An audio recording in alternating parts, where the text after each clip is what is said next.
contrast creates clarity.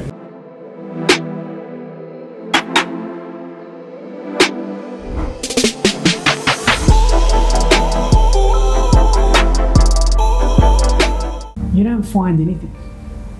I think you define it. So you don't find the passion. It's not like an Easter egg hunt where you go look for it. You actually define it, you create it. And so the starting point is probably the closest step to you, which is the one towards the mirror. What do you enjoy? What brings you to life? What sparks joy in you? What makes you really get up in the morning with a fire in your belly? And if it's not what you're doing right now, that's okay. It doesn't mean you throw that out. That served the purpose. It's called contrast creates clarity. Where you are right now is a contrasting experience that's going to get you clear on what really is going to bring that passion back.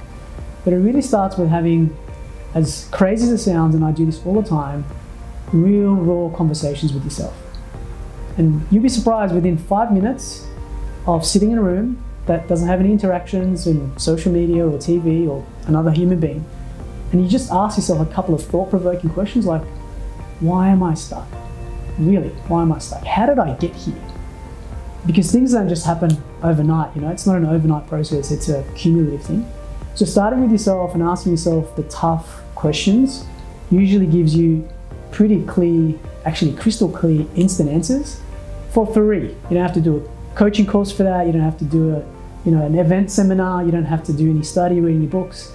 Have a bloody conversation with yourself and figure out why you're stuck, how you've become uncomfortable and complacent, and what are the things you want to create and define that equals passion, not go on an Easter egg hunt trying to find it, because that's only going to get you more confused and more lost and more away from the point of stability you find yourself in. So I think the answer starts with you doing a Q&A session with yourself, a one-on-one Q&A session in the mirror if you want, as a mind exercise if you prefer, but even just doing a pretty, what I would call a consultant's audit.